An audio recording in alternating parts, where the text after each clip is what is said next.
Imagine só, eu morri. Não uma, não duas, mas 3 vezes durante o período em que estive em coma por mais de 3 dias. A última vez foi diferente. Lembro-me de estar num lugar tão escuro, tão vazio, que parecia sugar toda a esperança que restava em mim. Era aterrador. De repente, uma voz ecoou, clara e firme: se não mudar sua vida, se não parar com o que está fazendo, é aqui que vai ficar. Preso para sempre, como se fosse um papel jogado ao vento. Meu filho mais novo, apavorado, olhava para mim enquanto eu descia as escadas. De repente, ele e o irmão correram para abrir a janela, mas em questão de segundos, os dois começaram a gritar. Havia uma cobra ali, batendo a cabeça com força contra a tela, como se quisesse arrebentá-la a qualquer custo. O ar ficou pesado, carregado de uma energia sinistra. Meu filho mais novo me encarou, os olhos arregalados, e perguntou: Mãe, o que está acontecendo? Cobras, escorpiões, rostos distorcidos nas janelas. É como se o mundo estivesse desabando. Enquanto preparava o jantar, vi figuras estranhas surgindo do lado de fora, rostos deformados que pareciam querer entrar. No canto da casa, uma sombra enorme se movia, algo que parecia meio cavalo, meio criatura alada, algo que não pertencia a este mundo. Virei para meu marido, desesperada: faça alguma coisa. Ajude as crianças. Mas ele estava paralisado, os olhos vidrados, como se algo o estivesse sufocando. Eles estão aqui, ele murmurou, os demônios estão apertando nossas gargantas. Não consigo respirar, não consigo me mexer. Era como se estivéssemos todos sendo arrastados para um pesadelo sem volta. Bem-vindos a Tolkien The Afterlife. Hoje, vamos conhecer a história de Christine, um testemunho que parece saído de um filme, mas é real. Prepare-se, porque o que você vai ouvir vai te deixar sem fôlego. Christine, seja bem-vinda. Obrigado por compartilhar sua experiência conosco. Gostaríamos muito de ouvir sua história. Obrigada. É uma longa jornada, então peço que tenham paciência enquanto tento resumir tudo. Não vou me alongar muito sobre minha infância, mas preciso dar um contexto para que entendam quem sou e de onde vim. Sou a mais velha de 4 irmãos adotados. Todos nós somos indígenas e fomos acolhidos por uma família branca no Canadá. Na época, era uma política do governo canadense tirar crianças das comunidades nativas e colocá-las em lares adotivos, especialmente após o sistema de escolas residenciais, que muitos conhecem. Desde pequena, senti que não pertencia àquele lugar. Era como se algo dentro de mim soubesse que eu estava fora do meu ambiente natural, como se faltasse uma conexão profunda. Quero deixar claro que, apesar dos desafios que vivi com meus pais adotivos, não guardo ressentimentos. Hoje, nossas relações estão restauradas, e sei que eles fizeram o melhor que podiam com o que tinham. Eles se viram com 4 crianças, uma após a outra, cada uma trazendo suas próprias histórias, personalidades e traumas.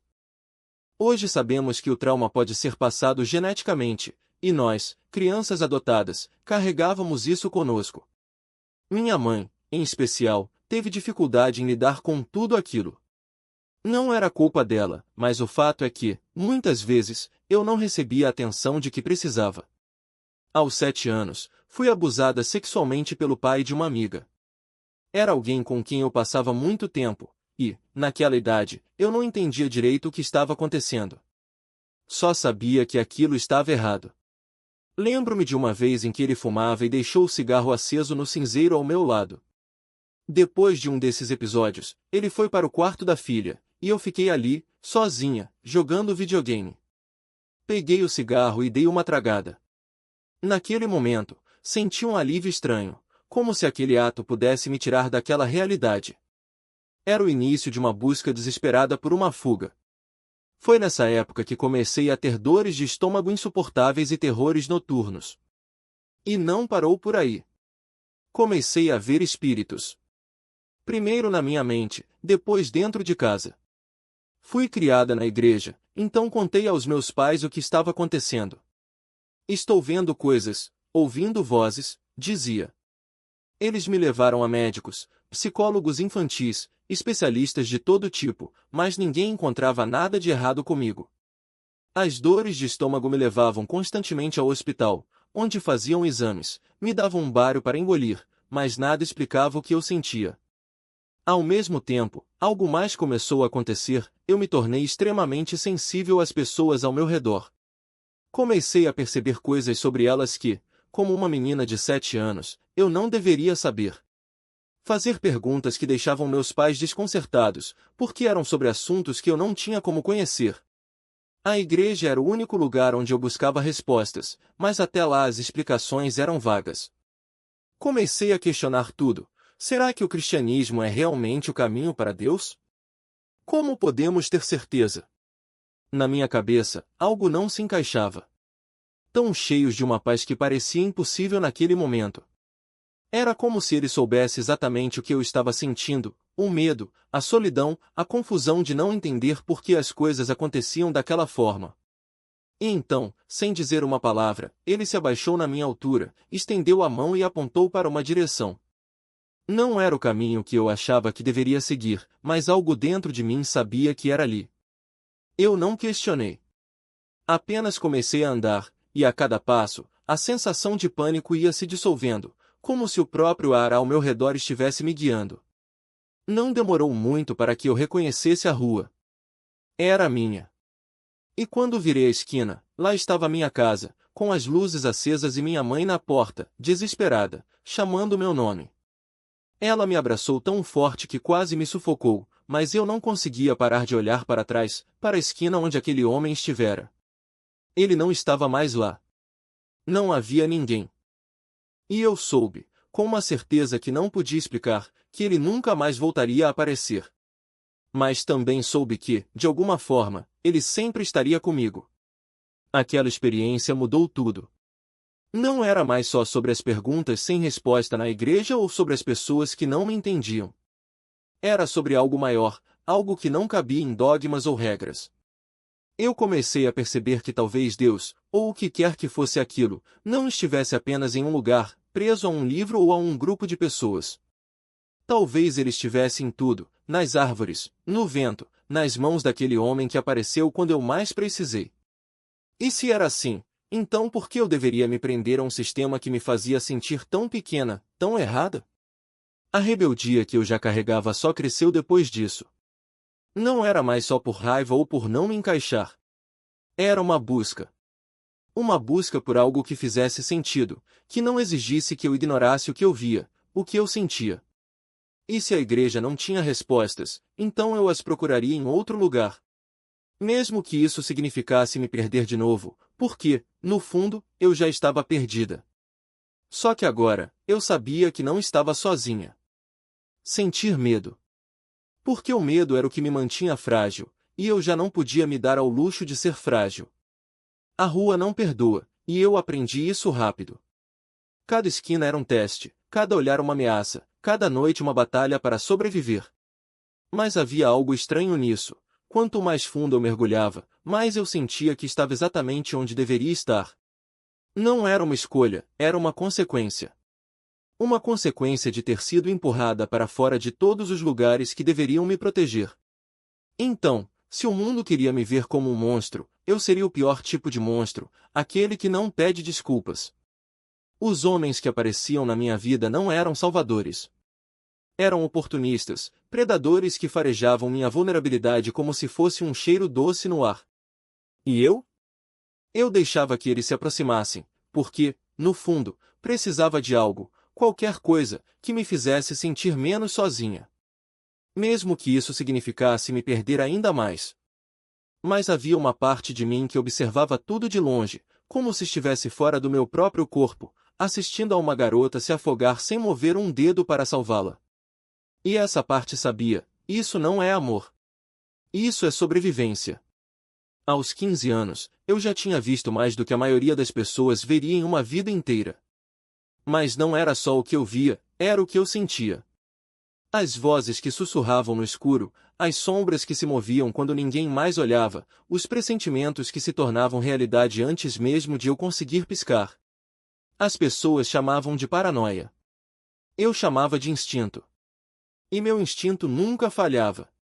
Foi numa dessas noites, depois de fugir de mais um abrigo, que tudo mudou. Eu estava exausta, suja, com fome, e o dinheiro que tinha conseguido vender drogas havia acabado. Então, quando um homem mais velho parou o carro ao meu lado e ofereceu uma carona, eu entrei. Não porque confiasse nele, mas porque não tinha mais nada a perder. E foi aí que ele me levou para um lugar que não era uma casa, nem um quarto de hotel, mas um porão úmido, com correntes nas paredes e um cheiro de mofo que grudava na garganta. Eu deveria ter corrido. Deveria ter gritado. Mas algo dentro de mim sabia que, se eu fizesse isso, ele me mataria ali mesmo. Então, em vez de lutar, eu observei. Observei cada detalhe, cada movimento, cada fraqueza. E quando ele se distraiu, eu o ataquei. Não com força, não com raiva, mas com uma frieza que até eu mesma desconhecia. Peguei a chave que ele havia deixado na mesa, abri a porta e corri como se o próprio diabo estivesse atrás de mim, porque, naquele momento, ele estava. Nunca contei isso para ninguém. Nem para os assistentes sociais, nem para os policiais que me encontraram horas depois, tremendo e coberta de sangue. Eles me levaram para um hospital, fizeram perguntas, olharam para mim como se eu fosse um caso perdido. E talvez eu fosse. Mas, pela primeira vez em anos, eu não me senti fraca. Eu me senti viva. Como se, depois de tanto tempo sendo empurrada, eu finalmente tivesse empurrado de volta. Foi aí que entendi, não importava o que o mundo jogasse em mim, eu sempre encontraria um jeito de me levantar. Mesmo que isso significasse me tornar alguém que ninguém reconheceria. Alguém que não tinha mais medo do escuro, porque o escuro já tinha me engolido, e eu tinha sobrevivido. Me importar com o que os outros pensavam. Eu ia fazer o que fosse preciso para sobreviver, e para viver do jeito que eu queria. Comecei a experimentar drogas mais pesadas, a explorar o sexo e a bissexualidade. Houve momentos brutais, como quando me envolvi com gangues. Lembro de me sentir completamente perdida, sozinha, como se o mundo inteiro tivesse me abandonado. E mesmo assim, olhando para trás, consigo ver as mãos de Deus em tudo. Por mais que eu tenha me rebelado, por mais que a dor tenha me consumido, por mais que eu tenha me afundado na escuridão, Ele nunca me soltou. Há um momento específico que nunca esqueço. Eu devia ter uns 16 anos. A essa altura, eu já não sonhava mais em me casar ou ter uma casa normal. Estava morando na casa de amigos, vendendo drogas, cercada por um caos que eu mesma tinha ajudado a criar. Uma manhã, acordei e olhei ao redor, um homem de uns 25 anos apagado no chão, parafernália espalhada, garrafas de álcool vazias, o cheiro de podridão no ar. Eu já bebia tanto que tinha desenvolvido úlceras no estômago, a ponto de perder parte do revestimento interno. Foi quando algo dentro de mim estalou. Eu não quero ser esse cara aos 25. Não quero acordar assim, não quero viver assim. Lembrei das palavras dos meus pais quando eu era criança: você tem Deus aqui. Se um dia precisar, pode chamar a gente. Então, pela primeira vez em anos, eu liguei. Liguei para meus padrinhos, que moravam a 4 horas dali, e perguntei: posso ir morar com vocês? Minha madrinha não hesitou. Claro que sim. Em menos de uma semana, eu estava na casa deles. Aos 16 anos, sem frequentar a escola desde os 13, com um histórico de 3 anos pulando de um lugar para outro, fazendo coisas que nem gosto de lembrar. Na prática, eu tinha o equivalente a um ensino fundamental incompleto. Mas, por alguma graça que eu ainda não entendo, o diretor da escola local me deu uma chance. Por que não fazemos uns testes de nivelamento?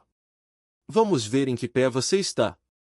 Quando terminei as avaliações, ele me olhou e disse: você precisa estar no 11º e 12º ano. É onde deveria estar pela sua idade.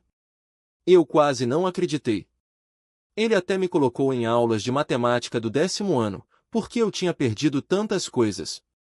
Foi um recomeço que eu nunca esperei merecer. Mas não foi fácil. Nos primeiros dias, eu ainda estava quebrada por dentro. Meus padrinhos faziam sua própria cerveja e vinho, e eu descia de madrugada para encher garrafas de água com vinho tinto, fingindo que era suco. Bebia tudo no caminho para a escola, só para conseguir funcionar.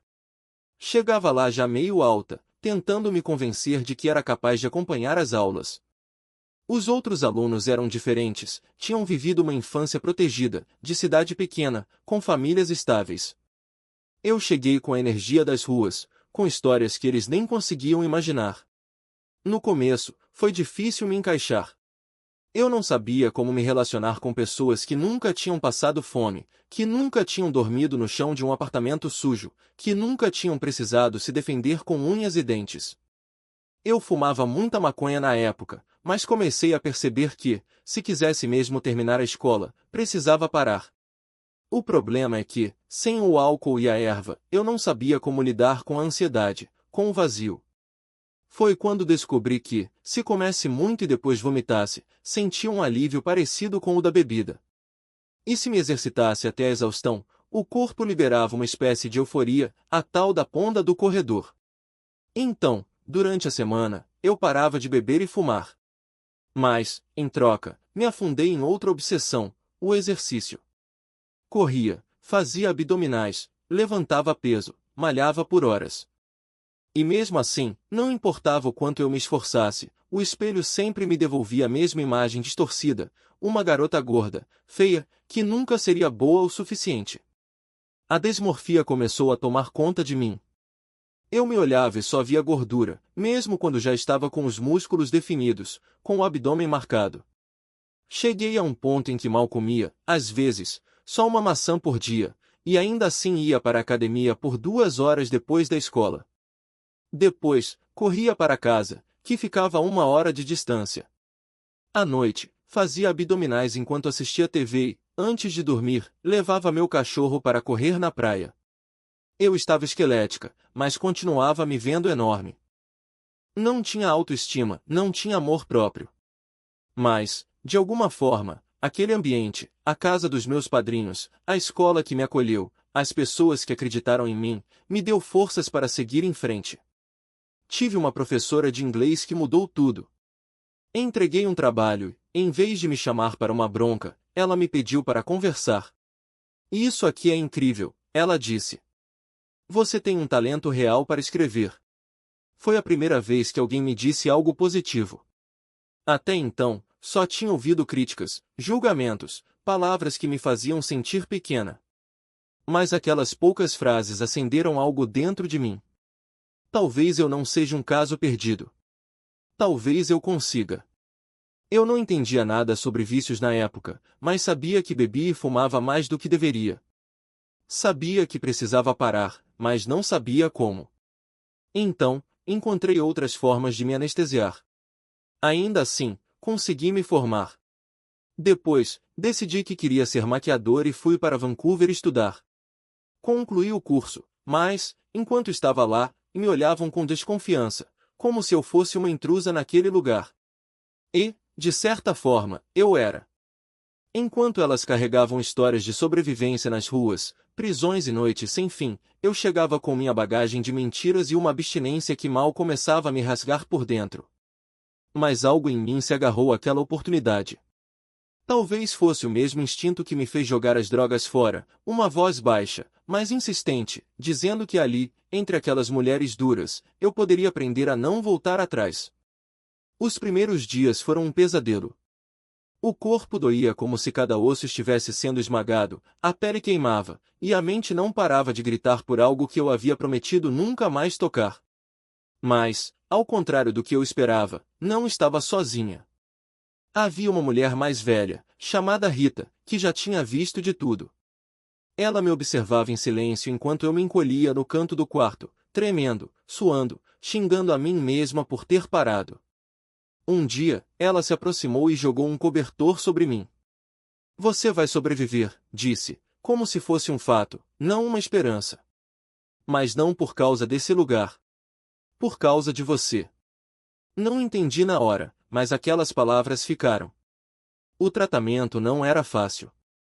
Havia regras, horários, terapia em grupo onde todos tinham que falar, e eu odiava falar. Mas, aos poucos, comecei a perceber que as histórias das outras mulheres não eram tão diferentes da minha. Cada uma tinha seu próprio inferno, seu próprio motivo para estar ali. E, no meio daquelas confissões, algo estranho aconteceu. comecei a me sentir menos sozinha. Não porque as pessoas ali fossem perfeitas, mas porque, pela primeira vez, eu não precisava fingir que estava tudo bem.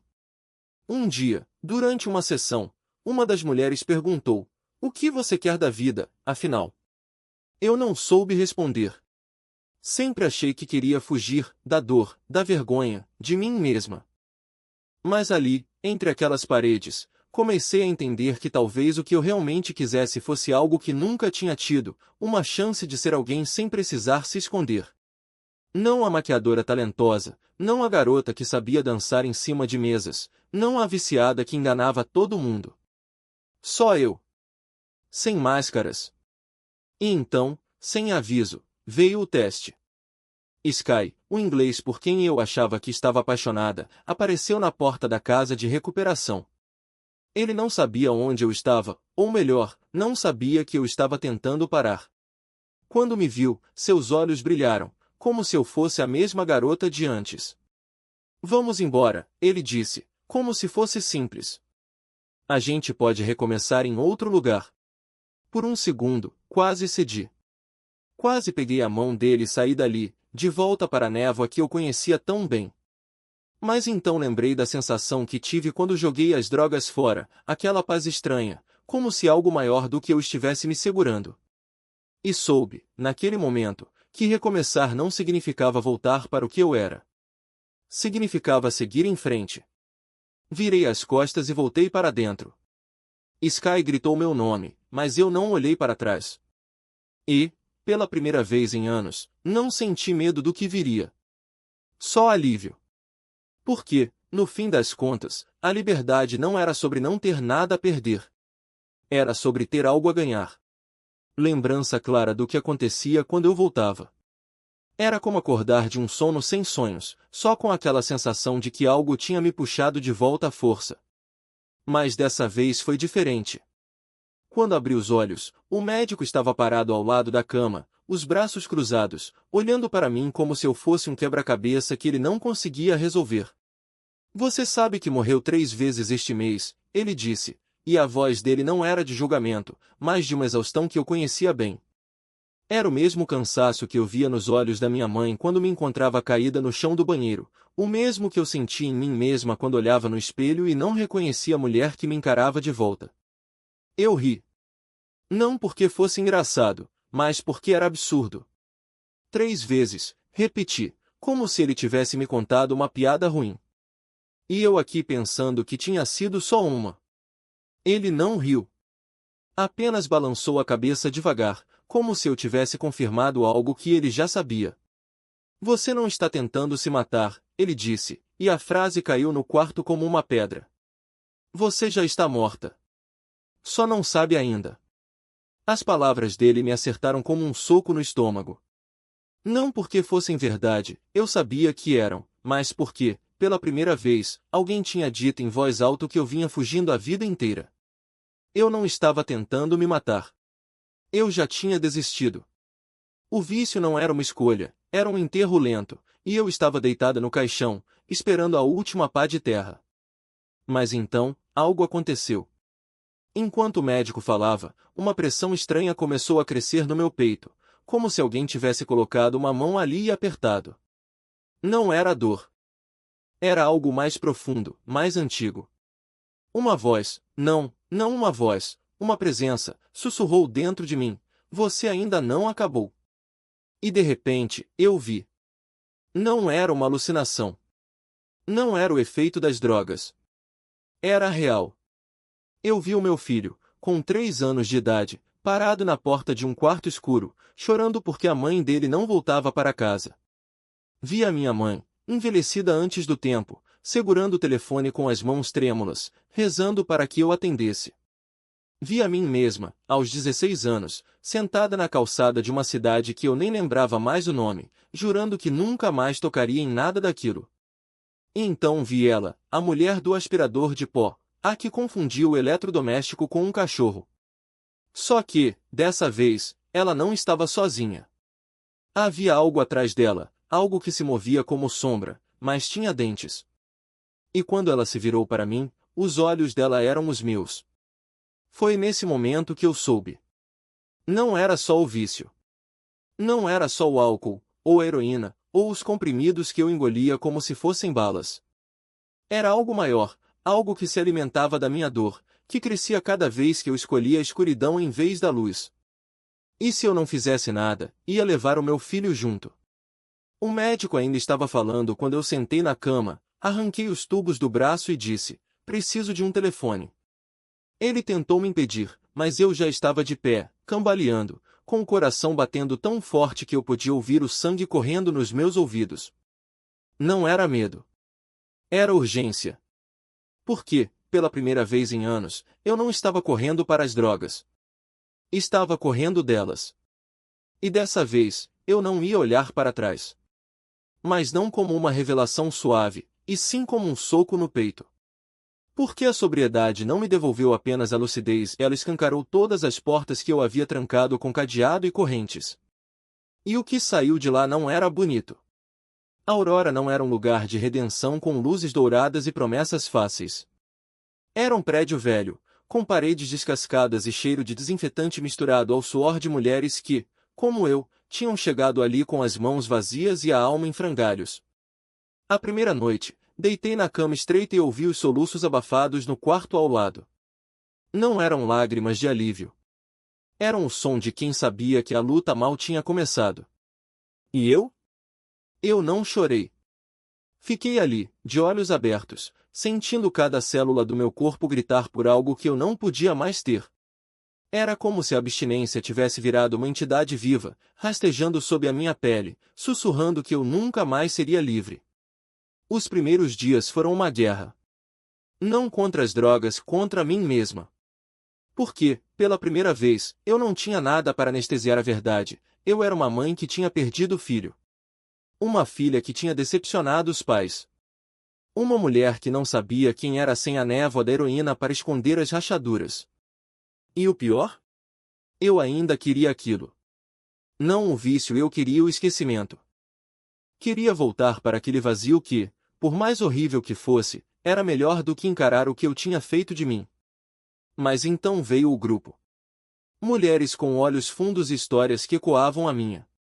Uma delas, uma ruiva de voz rouca chamada Meg, me disse algo que nunca esqueci: você não está aqui para se curar. Você está aqui para sobreviver. E sobreviver dói. E dói mesmo. Dói como facadas. Dói como ossos quebrados. Dói como o choro de um bebê que você não pode mais segurar. Mas, pela primeira vez, eu estava disposta a sentir essa dor. Porque, no fundo, eu sabia que era o único jeito de voltar a respirar. No terceiro dia, tive uma recaída não de drogas, mas de memória. Lembrei do meu filho, do jeito que ele me olhava quando eu ainda conseguia ser mãe por algumas horas, antes de afundar de novo. Lembrei da última vez que o vi, com os olhinhos vermelhos de tanto chorar, perguntando quando eu ia voltar. E eu não tinha resposta. Naquele momento, no meio da sala de terapia, com todas aquelas mulheres me olhando, eu desabei. Não foi um choro bonito, daqueles que limpam a alma. Foi um uivo. Um som animalesco, como se algo dentro de mim estivesse se partindo em pedaços. E quando acabou, quando não tinha mais lágrimas, só um silêncio pesado, eu percebi, aquele era o som da minha rendição. Mas rendição não é derrota. É o primeiro passo para se levantar. E foi assim que comecei a lutar. Não com punhos, não com mentiras, não com mais uma dose de ilusão. Mas com as mãos vazias, encarando cada dia como se fosse o último em que eu teria forças para escolher viver. Porque, no fim das contas, a sobriedade não é sobre nunca mais cair. É sobre ter coragem de se levantar todas as vezes que a vida te derrubar. E eu? Eu já tinha caído o suficiente para saber que não queria passar o resto da minha existência no chão. A mensagem dos espíritos. E ali, entre hinos e preces, algo em mim se acendeu como uma chama muito apagada. Não eram apenas palavras no ar, eram vozes. Vozes que eu já conhecia, que sussurravam em meus ouvidos desde que o véu da dependência havia se rasgado. A médium no púlpito ergueu as mãos, e de repente, como se o tempo tivesse dobrado, ela apontou para mim. Há um homem aqui, alto, de olhos claros, Ele diz que é seu avô. Ele está orgulhoso de você. Diz que sempre esteve ao seu lado, mesmo quando você não podia vê-lo. Meu peito apertou. Eu nunca tinha conhecido meu avô, ele morrera antes de eu nascer. Mas naquele instante, algo dentro de mim sabia. Era como se uma porta que eu nem sabia que existia tivesse sido escancarada, e através dela, uma luz quente e familiar inundasse cada canto da minha alma. Não era só ele. Eram outros. Vozes que eu reconhecia dos meus sonhos, dos momentos em que acordava assustado no meio da noite, convencido de que alguém estava ali, ao pé da cama. Naquele templo, porém, não havia medo. Não havia julgamento. Apenas a certeza de que eu não estava louco, estava, finalmente, despertando. A médium continuou: eles querem que você saiba que não está sozinho. Que as visões, os sons, as presenças, tudo isso é um chamado. Você tem um domingo. E ele não é uma maldição. Eu queria gritar. Queria chorar. Queria correr e abraçar cada pessoa naquela sala, porque pela primeira vez na vida, alguém não apenas acreditava em mim, alguém entendia. Não era sobre alucinações, não era sobre demônios à espreita. Era sobre conexão. Era sobre uma herança espiritual que eu carregava no sangue, nos ossos, na memória ancestral que pulsava em minhas veias muito antes de eu sequer saber que existia. E então, algo extraordinário aconteceu. Durante a demonstração, uma mulher ao meu lado começou a tremer. Seus olhos se reviraram, e de sua boca saiu uma voz que não era dela, uma voz grave, rouca, carregada de uma autoridade que fez o ar vibrar. Filho, disse ela, olhando diretamente para mim, você foi escolhido. Não fuja disso. Eu não conseguia respirar. Era como se o chão tivesse se aberto sob meus pés, e ao mesmo tempo, como se eu estivesse flutuando. A médium ao lado dela sentiu, como se confirmasse algo que só ela e eu sabíamos. Ele está aqui. O espírito que te acompanha desde criança. Ele diz que você tentou ignorá-lo por muito tempo, mas agora é hora de ouvir. Naquele momento, algo em mim quebrou, não de dor, mas de alívio. Era como se, durante anos, eu tivesse carregado um peso invisível, um fardo que me esmagava sem que eu soubesse nomeá-lo. E agora, finalmente, alguém o estava tirando das minhas costas. Não com rituais, não com promessas vazias, mas com palavras que ressoavam dentro de mim como verdades há muito enterradas. Saí daquela igreja com as pernas trêmulas, o coração batendo tão forte que eu podia ouvi-lo nos ouvidos. Mas não era medo. Era reconhecimento. Era a sensação de que, depois de anos vagando no escuro, eu havia encontrado o caminho de volta para casa. Não uma casa de tijolos e paredes, mas um lugar dentro de mim, um lugar onde as vozes não eram sintomas de loucura, mas ecos de uma linhagem que sempre esteve ali, esperando que eu parasse de fugir para finalmente escutar. Uma prática antiga, mas não como eles a ensinam. Não é esvaziar a mente para atrair energias desconhecidas, é silenciar o ruído do mundo para ouvir a voz de Deus. E eu não sabia disso. Ninguém me disse. Então, eu segui adiante, acreditando que estava no caminho certo, porque os sinais eram reais. As águias apareceram no céu no exato momento em que pisamos no quintal daquela casa. Os espíritos me davam respostas precisas sobre coisas que ninguém poderia saber. As cartas do tarô revelavam segredos do meu passado que só eu conhecia. Como duvidar de algo que funcionava tão bem? Mas o problema não era a eficácia, era a origem. Porque o inimigo não precisa mentir o tempo todo. Ele só precisa distorcer a verdade o suficiente para nos levar para longe da fonte. E foi isso que aconteceu. Eu estava tão faminta por propósito, por validação, que aceitei qualquer coisa que me fizesse sentir especial. Se os espíritos me diziam que eu era uma alma antiga, uma guerreira espiritual, eu acreditava. Se me prometiam cura, sabedoria, prosperidade, eu corria atrás. Porque, no fundo, era isso que eu sempre quis, ser vista, ser escolhida, ser suficiente. E eles me davam isso, ou pelo menos uma versão distorcida disso. Meu marido e eu nos tornamos uma dupla nesse mundo. Juntos, construímos uma vida baseada em sinais, intuições e mensagens do além. Decidíamos tudo assim: onde morar, que carro comprar, até mesmo o nome dos nossos filhos. Os espíritos nos guiavam em cada passo, e nós confiávamos cegamente. Afinal, por que questionar algo que parecia tão certo? Por que duvidar de algo que nos fazia sentir tão poderosos? Nós éramos os escolhidos. Os iluminados. Os que tinham acesso a um conhecimento que a maioria das pessoas nem sequer suspeitava existir. Mas havia rachaduras naquela realidade. Pequenas coisas que eu ignorava, porque não queria enxergar. Como as vezes em que os espíritos me davam conselhos que, no fundo, eu sabia que eram egoístas.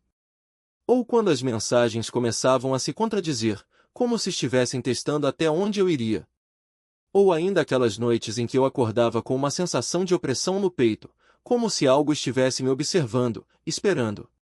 Eu atribuía isso ao estresse, à ansiedade, a qualquer coisa menos ao que realmente era, um alerta. Um sussurro do Espírito Santo, tentando me alcançar mesmo quando eu estava tão longe. E então veio o dia em que tudo começou a desmoronar. Não de uma vez, mas aos poucos, como um castelo de cartas que vai cedendo sob o próprio peso. Primeiro, foram as dúvidas. Depois, os medos. E, por fim, a verdade, crua, implacável, inegável. Mas antes disso, houve um momento em que eu ainda acreditava piamente no que estava vivendo. Um momento em que eu olhava para trás e pensava: como eu pude viver tanto tempo sem isso? Como se toda a minha vida anterior tivesse sido uma sombra, e só agora eu estivesse finalmente na luz. Só que a luz, eu descobriria mais tarde, não era de Deus. Era um reflexo enganoso, um fogo-fato que me atraía para o abismo. E eu estava correndo em direção a ele, de braços abertos. Era a entrega total do corpo e da mente para que algo, ou alguém, tomasse o controle. E ele, de repente, tinha essa habilidade. Não era mais apenas intuição, não era mais apenas sinais sutis. Era a voz alta, clara, inconfundível. Uma presença que falava através dele com uma autoridade que nos deixava sem fôlego. E nós, idiotas iluminados, achávamos que era um domingo. Um presente divino. Como se Deus, em sua infinita misericórdia, tivesse decidido nos escolher para sermos seus porta-vozes. Mas não era Deus. Era algo que se alimentava da nossa certeza, da nossa devoção cega, da nossa necessidade desesperada de acreditar que estávamos no caminho certo. E quanto mais nos entregávamos, mais ele exigia. Primeiro, eram apenas orientações. Depois, ordens. E então, quando já não havia mais espaço para questionamentos, vieram as exigências. Coisas pequenas, no começo: não comer certos alimentos, evitar certas pessoas, repetir frases específicas antes de dormir. Depois, vieram as maiores. A proibição de assistir a determinados programas, de ler certos livros, de falar com quem não compartilhasse da mesma verdade. E nós obedecíamos. Por quê, afinal, quem éramos nós para duvidar de algo que funcionava tão bem? Que nos dava tanto poder, tanto controle sobre o que antes parecia inalcançável. A casa, o dinheiro, a sensação de propósito, tudo isso era real. Mas o preço também era. E ele estava sendo cobrado em moedas que não tínhamos percebido: nossa paz, nossa sanidade, nossa capacidade de enxergar o mundo sem filtros de medo. Meu marido, antes um homem seguro, agora tremia ao ouvir um barulho estranho. Ele via ameaças em cada esquina, espíritos malignos em cada sombra. E eu? Eu ainda acreditava. Porque, no fundo, era mais fácil acreditar do que enfrentar a possibilidade de que tudo aquilo fosse uma mentira. Uma mentira muito bem construída, muito bem vestida de verdade, mas ainda assim uma mentira. Até que um dia, ele chegou em casa com os olhos arregalados, a voz trêmula. Eles estão me dizendo que precisamos ir embora. Que algo terrível vai acontecer aqui. Não era a primeira vez que ouvíamos isso. Sempre havia uma profecia, sempre havia um aviso. Mas dessa vez, havia algo diferente na urgência dele. Algo que me fez parar e pensar: e se não for Deus? E se for apenas o medo falando? E se, o tempo todo, estivermos correndo não em direção à luz, mas sim ao precipício? Mas eu não queria ouvir essa voz. Porque admitir isso significaria admitir que eu tinha desperdiçado anos da minha vida, que tinha arrastado minha família para um caminho perigoso, que tinha acreditado em algo que, no fim das contas, não passava de uma armadilha. E o pior de tudo, significaria admitir que eu estava sozinha. Porque, naquele momento, eu já não sabia mais onde terminava a minha fé e onde começava a manipulação. Onde estava Deus, se é que ele ainda estava ali, e onde estava apenas o eco das minhas próprias ilusões? Porque, no fundo, eu sabia o que eram aqueles médiuns, ou melhor, o que eles realmente representavam. Mas quando se trata de mediunidade de transe, o que você está fazendo é se abrir. Você está dizendo, use meu corpo. E, de bom grado, entrega-se para que algo, ou alguém, tome conta de você. Naquele momento, acreditávamos que eram nossos amigos, nossos ancestrais, nossos guias espirituais. Nunca nos passou pela cabeça que poderiam ser demônios. Mas estávamos, na verdade, dando a eles o direito de falar através de nós. E, às vezes, não era apenas um espírito. Eram 5, 6, cada um com sua própria voz, sua própria personalidade, me arrastando para estados de consciência que eu não controlava. Havia momentos em que eu me lembrava de tudo. Outros, não. Praticávamos coisas como escrita automática, você invocava um espírito e deixava que ele ditasse palavras através da sua mão. E tudo que saía dali parecia sábio, quase bíblico, cheio de conselhos que soavam como amor. Mas o diabo, como diz a Escritura, não vem como um ladrão de capa preta e chifres. Ele se apresenta como um anjo de luz. E foi exatamente isso que vivemos. Essas entidades pareciam boas, poderosas, até mesmo divinas.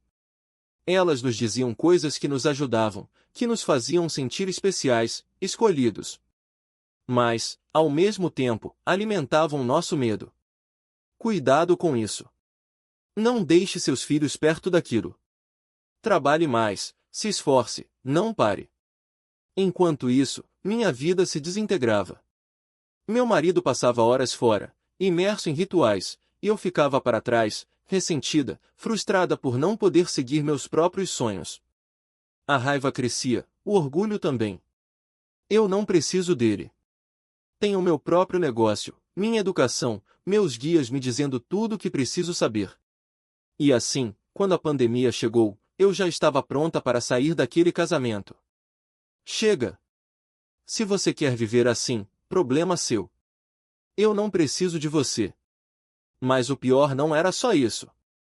Porque, enquanto acreditávamos que aquilo era sagrado, estávamos arrastando nossos filhos para o mesmo caminho. Desde pequenos, eles eram ensinados a ouvir seus guias, a participar de círculos espirituais, a abrir suas mentes para o que quer que viesse. E eles aprendiam rápido. Com pouca idade, já davam palavras de conhecimento, falavam em línguas estranhas, repetiam frases que não eram deles. Era assustador e, ao mesmo tempo, fascinante. Eles são especiais, dizíamos. Deus os escolheu. Então, quando as restrições da pandemia apertaram, decidimos que era hora de sair do país. Meu marido tinha funcionários, um negócio, uma vida inteira construída ali, mas os guias insistiam, vão. É hora. Pesquisamos, conversamos com pessoas, e acabamos escolhendo Belize, um país pequeno, de língua inglesa, seguro o suficiente para uma transição tranquila com as crianças. Vendemos a casa, nos desfizemos de quase tudo, e partimos. Mas, claro, os espíritos não nos deixariam ir sem uma última orientação. Pouco antes da viagem, meu guia me disse, você não vai conseguir sair pelo aeroporto de Vancouver. Precisa ir para Calgary. Era inverno, as estradas estavam cobertas de neve, o termômetro marcava menos 25 graus Celsius, e lá fomos nós, atravessando as montanhas rochosas em uma viagem de 16 horas. Chegamos exaustos à casa da irmã do meu marido, e, assim que descansamos, ele anunciou, precisamos ir para o aeroporto agora. Nosso voo só sairia dali às 6 horas, mas os guias haviam confirmado. Vão. É urgente. No aeroporto, perguntei qual fila deveria escolher. Meu guia apontou para uma jovem, claramente uma estagiária, talvez seu primeiro dia de trabalho. Fomos até ela, e, por sorte, o treinador do dia anterior não estava. Conseguimos passar.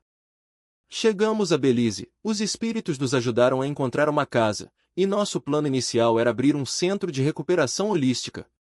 Mas, como sempre, os guias tinham outros planos. Comecei a trabalhar como terapeuta, misturando aconselhamento com práticas xamânicas e reiki. O negócio cresceu rápido. Em poucos anos, eu já tinha uma clientela fiel, e os guias continuaram a nos direcionar. O que antes era um centro de tratamento se transformou em uma igreja espiritualista e um retiro para a busca de iluminação. Foi então que voltei ao Canadá para visitar minha mentora da igreja espiritualista. Ela havia decidido encerrar suas atividades, para minha surpresa, me passou todos os direitos da igreja. Já fiz isso por tempo suficiente. Agora é sua vez. Ela me entregou caixas com instruções detalhadas, como conduzir funerais, casamentos, cerimônias de memória. Tudo estava ali. E eu, claro, aceitei. Afinal, os guias haviam me escolhido para isso. Trabalho espiritual, eu era uma ponte viva entre os dois mundos. Cada sessão, cada leitura, cada cerimônia fluía através de mim com uma precisão quase sobrenatural. Meus guias não apenas me orientavam, eles me usavam. E eu confiava neles cegamente, como se fossem extensões da minha própria alma. Mas então, algo mudou. No início, foi sutil. Uma hesitação aqui, um silêncio ali. Eu atribuía ao cansaço, à sobrecarga das cerimônias com os xamãs, ao peso de carregar tantas histórias alheias. Mas a névoa só se adensava. As vozes que antes ecoavam nítidas, como sinos em um templo vazio, começaram a soar distantes, abafadas. Era como se alguém tivesse colocado um véu entre mim e o mundo espiritual, ou pior, como se eles tivessem se afastado. E eu, que sempre soube o que fazer, de repente me vi perdida. Os xamãs mexicanos chegaram com suas promessas de cura, suas ervas sagradas e seus rituais intensos. Eu os recebi em minha igreja, em minha casa, em minha vida. Afinal, não era isso que os guias queriam? Não era essa a missão, ajudar, expandir, servir? Mas cada cerimônia me deixava mais exausta, mais vazia. O que antes era clareza se transformou em confusão. O que antes era certeza, agora era dúvida. E o pior, eu não conseguia mais distinguir se as mensagens que recebia eram deles ou apenas ecos da minha própria mente desesperada. Nick, meu marido, voltou da viagem a México mais calmo, sim, mas também mais distante. Ele participou das primeiras cerimônias, bebeu o chá amargo, suou as toxinas do corpo. Mas algo nele também mudou. Seus olhos, antes cheios de raiva, agora pareciam vazios. E eu? Eu continuava bebendo. Não mais por orientação dos guias, mas porque era a única coisa que silenciava o ruído dentro de mim. O álcool não trazia respostas, mas pelo menos anestesiava a pergunta que eu não ousava fazer: e se eu estiver errada? A igreja, que deveria ser meu legado, tornou-se um palco de experimentações. Os xamãs atraíam cada vez mais gente, turistas em busca de aventuras espirituais, moradores locais desesperados por cura, curiosos de todas as partes. Eu os recebia, organizava as cerimônias, garantia que tudo corresse bem. Mas no fundo, sabia que algo estava fora do lugar. As pessoas saíam das sessões falando em transformação, em visões, em renascimento. E eu? Eu saí exausta, com a sensação de que algo havia sido tirado de mim. Uma noite, após uma cerimônia particularmente intensa, me sentei sozinha no jardim da igreja, olhando para as estrelas. Esperei. Esperei pelas vozes, pelos sinais, pela orientação que sempre estivera ali. Mas o silêncio era ensurdecedor. Foi então que percebi, meus guias não tinham me abandonado. Eu é que tinha parado de escutá-los. Ou pior, talvez eles nunca tivessem estado lá. Talvez tudo aquilo, as mensagens, as curas, a igreja, fosse apenas o eco da minha própria necessidade de acreditar. Nick me encontrou ali, horas depois, enrolado em um cobertor, tremendo. Ele não disse nada. Apenas se sentou ao meu lado e segurou minha mão. E pela primeira vez em meses, não houve discussão, não houve acusações. Apenas o peso de um silêncio compartilhado, o tipo de silêncio que precede uma escolha. Ou uma rendição. E escutá-los. Ou pior, talvez eles nunca tivessem estado lá. Talvez tudo aquilo, as mensagens, as curas, a igreja, fosse apenas o eco da minha própria necessidade de acreditar. Nick me encontrou ali, horas depois, enrolado em um cobertor, tremendo. Ele não disse nada. Apenas se sentou ao meu lado e segurou minha mão. E pela primeira vez em meses, não houve discussão, não houve acusações. Apenas o peso de um silêncio compartilhado, o tipo de silêncio que precede uma escolha. Ou uma rendição. Por muito tempo, eu havia confiado no meu domingo. Era como respirar, natural, inevitável. Mas agora, algo estava errado. As vozes que antes sussurravam orientações claras haviam se calado. Os espíritos que me guiavam, aqueles que eu chamava de meus caras, tinham desaparecido. E quando tentei invocá-los, não houve resposta. Apenas um vazio. Um vazio que me consumia por dentro, como se uma parte de mim tivesse sido arrancada. Foi então que recorri ao que sempre fizera nos momentos de dúvida, uma limpeza espiritual. Durante anos, eu havia desenvolvido o hábito de purificar espaços, casas, corpos, mentes. Como médium, eu enviava uma parte do meu espírito para esses lugares, como se meu próprio ser se desdobrasse para expulsar energias negativas. Às vezes, era presencial. Outras, à distância.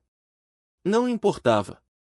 O resultado era o mesmo, eu via as sombras se dissiparem, os demônios serem banidos, as correntes se partirem. E as pessoas melhoravam. Sempre. Mas havia um padrão que me intrigava.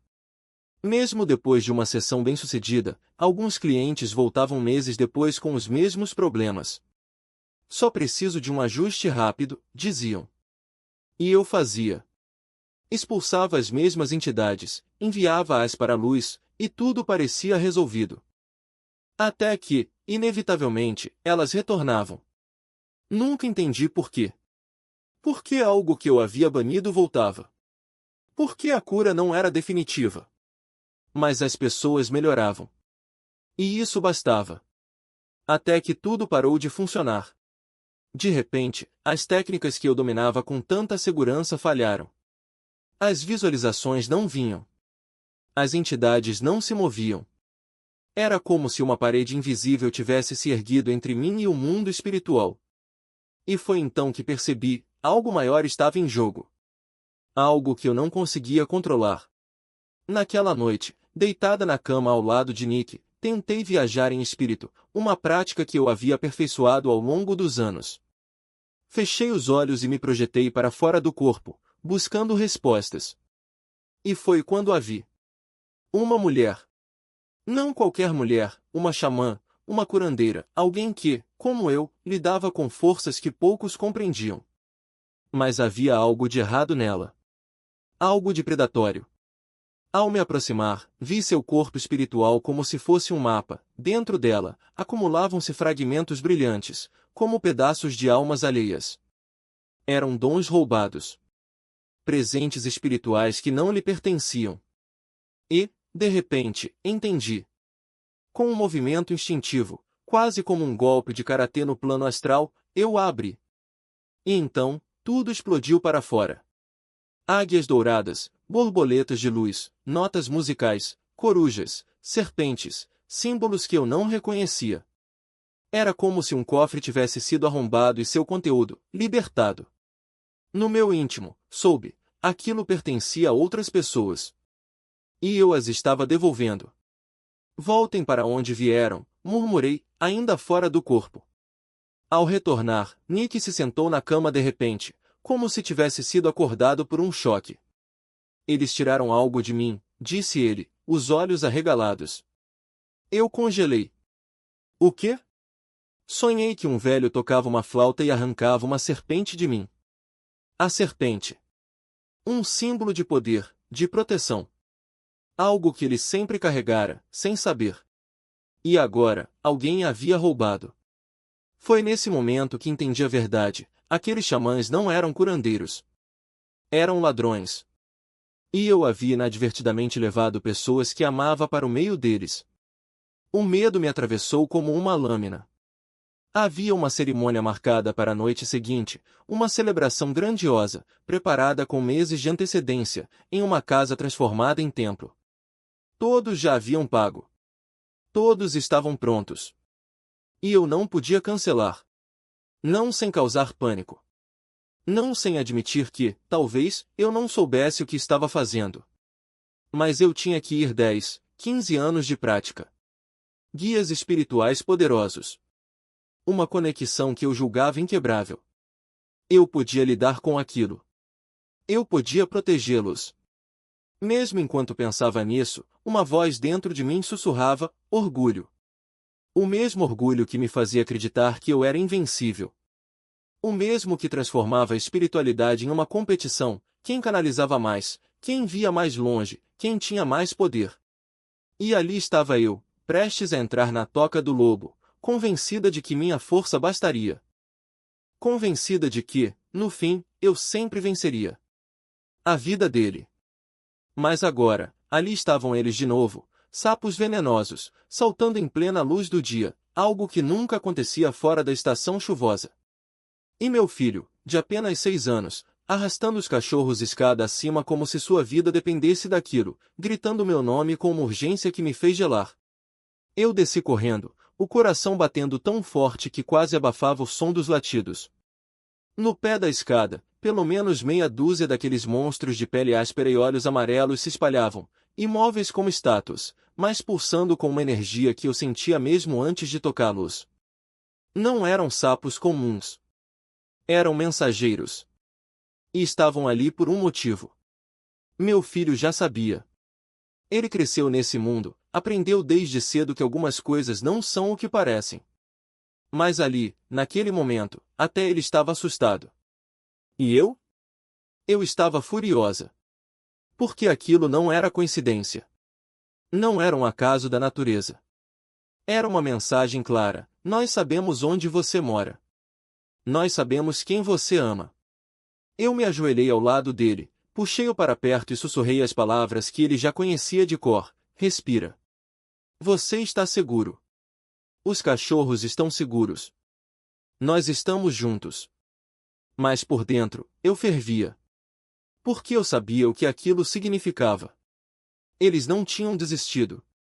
A batalha da noite anterior tinha sido apenas o primeiro round. Enquanto meu marido levava as crianças para dentro, eu fiquei ali, observando aqueles sapos. Um a um, eles começaram a se mover, não em direção à mata, como seria natural, mas em direção à casa. Como se estivessem sendo chamados. E então, eu vi. Não com os olhos físicos, mas com aquela visão que sempre me acompanhava, aquela que me mostrava o que os outros não conseguiam ver. Por trás de cada um daqueles sapos, havia uma sombra. Uma presença escura, rastejante, que se enroscava em torno deles como uma segunda pele. Eu não hesitei. Fechei os olhos, respirei fundo e puxei. Não os sapos, as sombras. Uma a uma, eu as arranquei de seus corpos, como se estivesse desenrolando fios de veneno. E quando terminei, os sapos simplesmente pararam. Ficaram imóveis por um segundo, como se tivessem esquecido o que estavam fazendo, e então, um a um, saltaram de volta para a vegetação. Mas eu não me iludi. Aquilo não tinha sido uma vitória. Era um aviso. Naquela noite, enquanto as crianças dormiam, eu me sentei no chão do quarto, acendi um incenso de arruda e comecei a traçar os limites da nossa casa no plano espiritual. Não era a primeira vez que eu fazia aquilo, mas nunca com tanta urgência. Porque eu sabia que eles voltariam. E da próxima vez, não seriam apenas sapos. Eu podia sentir o peso daquela guerra se instalando em meus ombros. Não era mais sobre poder, sobre provar que eu era forte o suficiente. Era sobre sobrevivência. Sobre proteger os meus, custe o que custasse. E se havia uma coisa que eu tinha aprendido ao longo dos anos, era que o verdadeiro perigo não estava nas sombras que eu conseguia ver, mas naquelas que eu ainda não conhecia. Mas eu não ia recuar. Não agora. Não quando tudo que eu amava estava em jogo. Então, enquanto o incenso queimava e as linhas de proteção brilhavam no escuro, eu fiz uma promessa, para mim, para eles, para o que quer que estivesse ouvindo. Vocês querem guerra? Pois terão. Invasão silenciosa. E eu sabia disso porque, naquele momento, a casa inteira parecia respirar com algo que não era ar. Algo mais denso, mais pesado, como se o próprio espaço entre as paredes estivesse sendo preenchido por uma presença que não pertencia ali. Meu filho mais novo me olhou com aqueles olhos arregalados, o medo escorrendo por cada palavra que ele não conseguia dizer. Mãe, eles estão aqui, não estão? E eu não precisei responder. Porque, naquele instante, até o silêncio gritava a verdade. Fechei as cortinas com força, como se o simples ato de bloquear a visão pudesse afastar o que já estava dentro. Mas o ar continuava espesso, sufocante, como se cada respiração exigisse um esforço extra. Narama tossiu de novo, os pulmões lutando contra algo invisível, e eu senti o pânico subir pela garganta. Eles estão tentando nos envenenar, pensei, sem saber se era paranoia ou intuição. Mas não importava. Porque, quando a escuridão decide se instalar, ela não pede permissão. Corri para o altar improvisado no canto da sala, acendi mais incenso, peguei o sal grosso e comecei a traçar círculos no chão. Meus filhos me observavam, paralisados, enquanto eu murmurava palavras em línguas que nem eu entendia direito, mas que carregavam o peso de séculos de proteção. Vocês não vão tocar neles, rosnei, como se as paredes pudessem ouvir. Vocês não vão tocar em nada que seja meu. E então, como se respondesse ao meu desafio, a luz piscou. 2 vezes. Depois, apagou de vez. No escuro, ouvi o som de garras arranhando a porta da frente. Não eram cachorros. Não eram animais. Era algo que sabia exatamente onde estávamos. Algo que não tinha pressa, porque já sabia que não tínhamos para onde fugir. Peguei a faca de cozinha, não por coragem, mas porque era a única coisa que ainda fazia sentido na minha mão. E quando a porta rangeu, como se algo do outro lado estivesse testando a resistência da madeira, eu soube que não era mais uma batalha. Era uma guerra. E guerras, eu já sabia, não se vencem com medo. Se vencem com fogo. Presença se foi. Mas as palavras ficaram gravadas em mim como ferro em brasa. E agora, ali, no meio daquele pesadelo, eu ouvi a mesma voz. Não era um sussurro. Não era uma intuição. Era uma ordem, clara como o estalo de um chicote no escuro. Levanta-te. A dor nas minhas entranhas cessou como se alguém tivesse cortado um fio. O aperto no meu peito se desfez. Eu ainda sentia o cheiro de enxofre, ainda ouvia os gemidos dos meus filhos, mas algo dentro de mim mudou. Não era mais medo. Era fúria. Fúria sagrada. Levanta-te e abre os olhos. Eu me ergui. O colchão embaixo de nós estava encharcado de vômito, mas eu não me importei. Meus filhos estavam pálidos, os lábios roxos, os olhos vidrados de terror. Meu marido ainda estava paralisado no chão, os dedos crispados no tapete como se tentasse se agarrar a algo que não estava ali. E então eu vi. No canto do corredor, onde a sombra se adensava como tinta derramada, havia uma figura. Não era metade homem, metade animal, era algo pior. Era uma distorção, uma coisa que se contorcia entre formas, como se não conseguisse decidir o que queria ser. As asas, se é que eram asas, pareciam feitas de fumaça e ossos. E os olhos eram buracos negros, sugando a luz do ambiente. Agora, a voz disse. Eu não hesitei. Não pensei. Ajoelhei-me no chão, peguei a faca que ainda estava ao meu lado e cortei a palma da minha mão. O sangue escorreu, quente e vivo, sobre o colchão. Não era um ritual.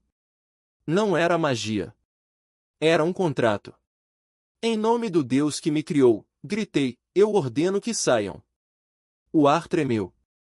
A figura no canto se encolheu, como se tivesse sido golpeada por um vento invisível. Meus filhos pararam de tossir. Meu marido piscou, os olhos se enchendo de lágrimas enquanto voltava a si. Não é o suficiente, a voz murmurou. Eu sabia o que tinha que fazer. Peguei a mão do meu filho mais novo, a que ainda segurava a minha, e apertei-a com força. Depois, a do mais velho. Por último, toquei o ombro do meu marido, que tremia como uma folha. Nós não somos presas, eu disse, e minha voz não era mais minha. Era maior. Mais profunda. Nós somos filhos. E este lugar é nosso. A fumaça começou a recuar. Os buracos nas paredes, as frestas nas portas, os vãos das janelas, tudo se fechou como se mãos invisíveis estivessem selando cada brecha. A criatura no canto soltou um uivo que não era som, mas dor pura, e então se desfez em cinzas. Silêncio. O ar ficou limpo. A pressão no peito desapareceu. Meus filhos respiraram fundo, como se emergissem de um afogamento. Meu marido se levantou, devagar, e me olhou como se nunca tivesse me visto antes. E então, só então, eu entendi. Não era uma batalha. Não era uma guerra. Era um teste. E nós tínhamos passado. Com símbolos que eu achava que me protegiam. Cada pedra, cada amuleto, cada livro de sabedoria alternativa, tudo isso não passava de obstáculos entre mim e ele. E ali, naquele momento de dor e revelação, eu entendi, não eram objetos. Eram ídolos. Meu marido me olhou, os olhos arregalados, a voz trêmula. O que a gente faz agora? E antes que eu pudesse responder, a resposta veio, não como um sussurro, mas como um trovão dentro do meu peito. Destruam tudo. Não houve hesitação. Não houve dúvida. Foi como se uma chave tivesse girado na fechadura da minha alma.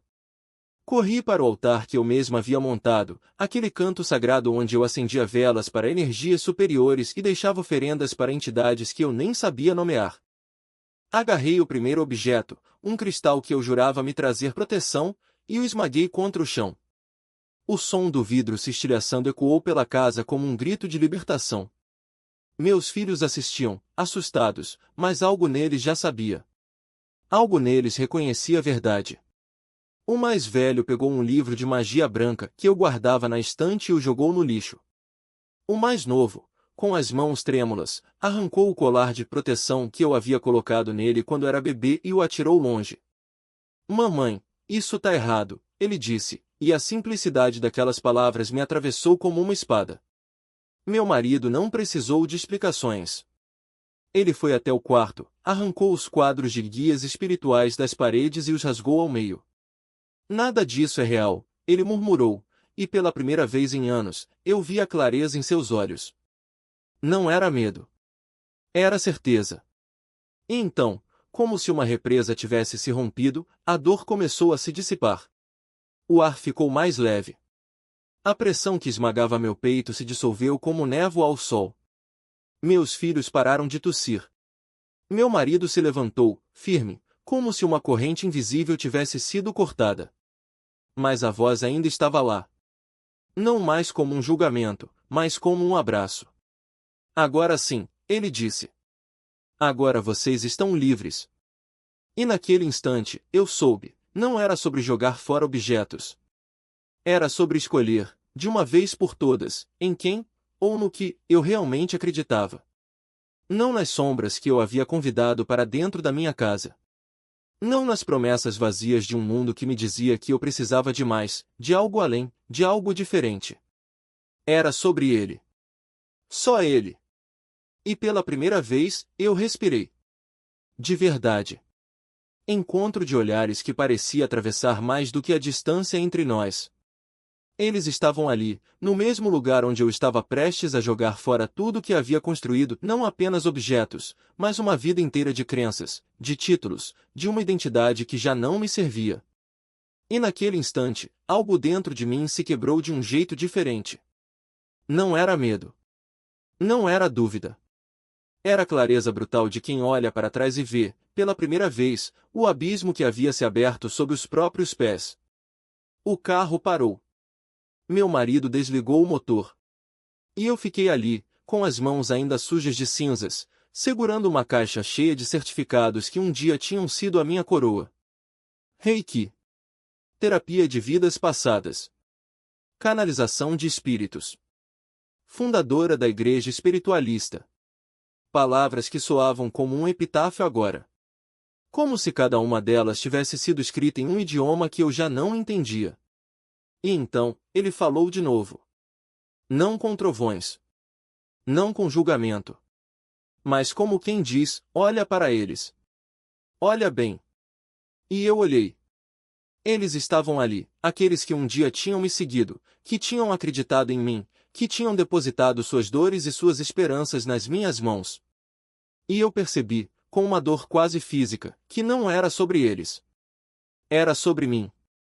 Sobre o que eu havia feito com o que me fora dado.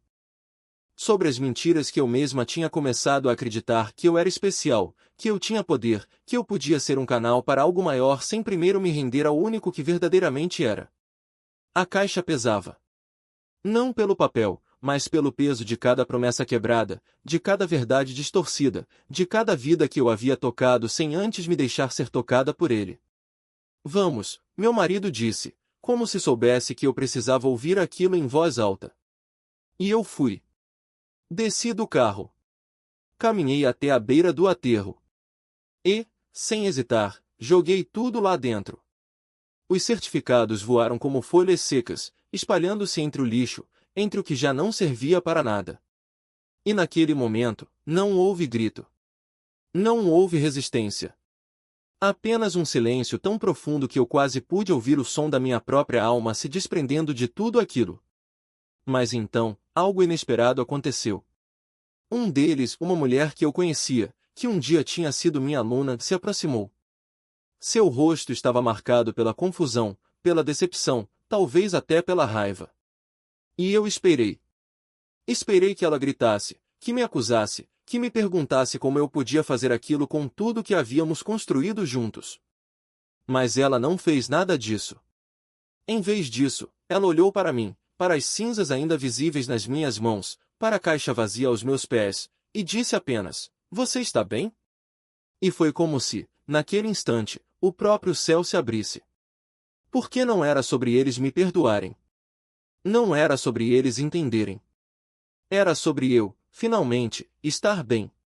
Era sobre eu ter parado de fugir da única pergunta que realmente importava, em quem eu estava colocando a minha fé. E a resposta estava ali, nas cinzas, no lixo, no fim de tudo que eu havia sido. Não mais. Nunca mais. Apenas ele. Só ele.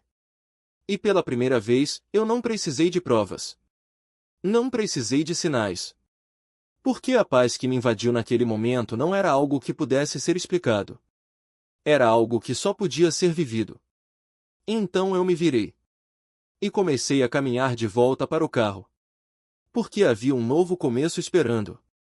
E ele não estava no passado. Não estava nos títulos. Não estava nas paredes da minha casa. Estava em mim. E em quem eu escolhia ser a partir daquele dia. Tinha que ser feito. Não havia espaço para dúvidas. Não havia margem para negociação. Porque a liberdade não era uma opção, era uma necessidade. E se Deus estava me pedindo para deixar tudo para trás, então cada objeto, cada memória, cada fragmento do que eu havia sido até ali teria que ser entregue. E foi o que fiz. Não houve hesitação. Não houve barganha. Apenas obediência pura, crua, como um ato de fé que não pedia explicações. Porque, no fundo, eu já sabia, não eram as coisas que me prendiam. Eram as correntes invisíveis que elas carregavam. E se livrar delas não era perda, era alívio. Então, naquele mesmo dia, começamos. Uma a uma, as caixas foram enchidas. Os móveis, empilhados na calçada. As roupas, doadas sem olhar para trás. Até mesmo os pequenos detalhes, aqueles que pareciam insignificantes, foram examinados com um novo olhar. Será que isso me conecta ao que eu quero deixar para trás? Se a resposta fosse um fio de dúvida, ia embora. E quando a casa ficou vazia, não senti vazio. Senti leveza. Porque, pela primeira vez, o silêncio não era assustador. Era espaço. Espaço para respirar. Espaço para ouvir. Espaço para ser sem máscaras, sem justificativas, sem as vozes que antes sussurravam no escuro. Mas a verdadeira batalha ainda estava por vir. Porque os demônios não se rendem sem luta. Eles se agarram. Eles distorcem. Eles tentam convencer você de que a liberdade é uma ilusão. E naquela noite, enquanto meu marido e eu estávamos de joelhos, as sombras pareceram se mover. As paredes respiraram. E por um segundo, quase acreditei que tinha sido tudo em vão. Mas então algo mudou. Não foi um trovão. Não foi um sinal grandioso. Foi um sussurro tão suave que quase se perdeu no vento. E naquele sussurro, havia uma promessa: você não está sozinho. E de repente, entendi. Não era sobre as coisas que eu havia jogado fora. Não era sobre os demônios que haviam sido expulsos. Era sobre quem eu escolhia ser no lugar que eles deixaram. Então, quando a manhã chegou, não havia mais cinzas no meu rosto. Não havia mais peso nos meus ombros. Havia apenas uma certeza: o caminho à frente não era perfeito. Mas era meu. E pela primeira vez em anos, eu não tinha medo do que viria. Porque, afinal, a liberdade não é a ausência de correntes. É a coragem de caminhar sem elas. Não eram as palavras que eu precisava gritar para o mundo. Não era a urgência de corrigir cada mentira que havia ensinado. Era a verdade que queimava dentro de mim, como um fogo que não podia ser contido. E assim, eu dirigia por aquela península estreita, repetindo a mesma história, não a da minha vida inteira, mas a do ataque, do momento em que tudo desabou. Queria que vissem. Queria que entendessem. Mas cada vez que eu falava, algo me atingia como um golpe. Os olhos se fechavam antes que eu pudesse piscar. O volante escapava das minhas mãos. Quantas vezes quase mergulhei na vala, quase colidi com um caminhão. Quantas vezes o sono me arrastou para o abismo enquanto eu tentava voltar para casa. E, no entanto, eu chegava. Sempre chegava. Mas a casa não estava mais segura. As coisas explodiam ao meu redor: objetos, memórias, a própria estrutura do que eu acreditava ser real. E ainda assim, eu seguia. Até aquele dia em que mal consegui subir os degraus. Meu marido estava lá, esperando, e eu só conseguia murmurar: vou dormir. Ele não deixou. Daniel está vindo. O ministro de libertação. Eu não tinha forças nem para protestar. Então a porta se abriu. Daniel me viu.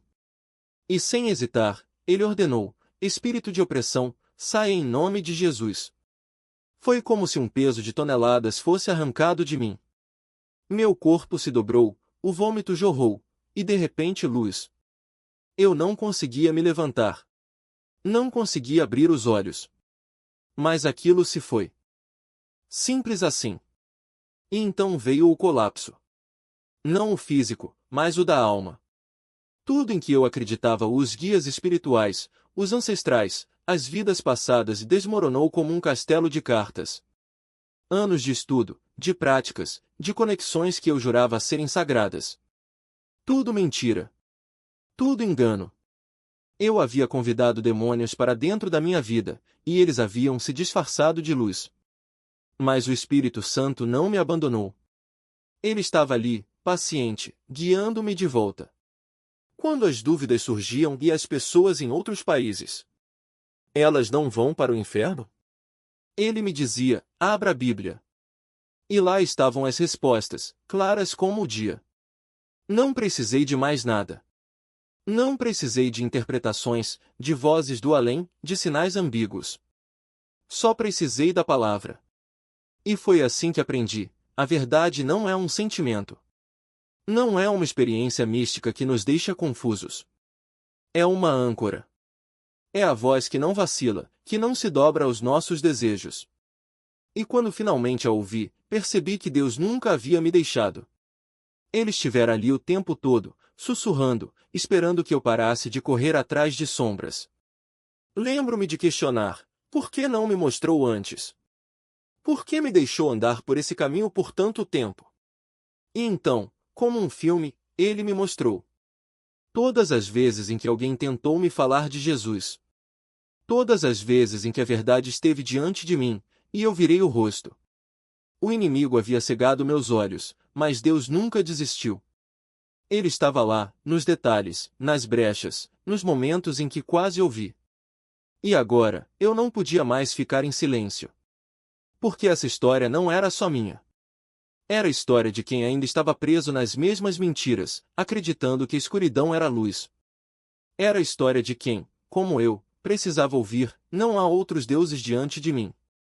Então, se você está ouvindo isso agora, se alguma parte dessa verdade tocou o seu coração, saiba de uma coisa: Deus não está longe. Ele está esperando. E a porta que ele abre, ninguém fecha. Basta dar o primeiro passo. Basta escolher a luz. Que o Senhor toque cada coração que ainda hesita, cada mente que se debate entre dúvidas. Se você está aí, se essa pergunta queima dentro de você, será que Deus é real?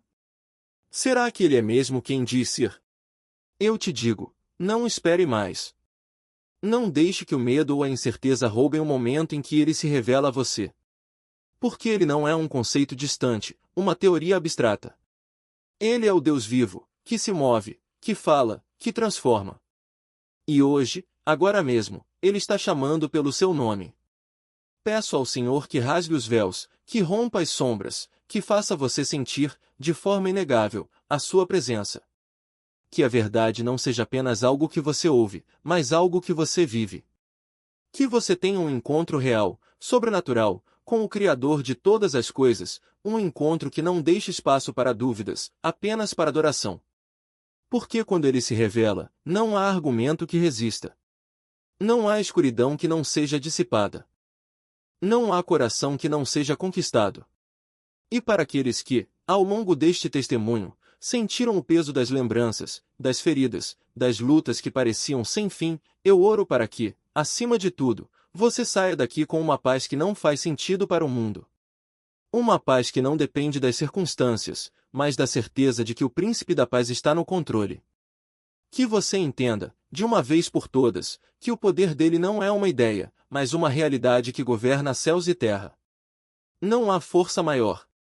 Não há nome mais poderoso. Não há amor que se compare. Então, se você está pronto, se algo dentro de você clama por isso, não espere mais. Não é sobre mim. Não é sobre o que eu disse ou deixei de dizer. É sobre Ele. É sobre Jesus. O único que pode salvar, restaurar, libertar. O único que vale a pena seguir.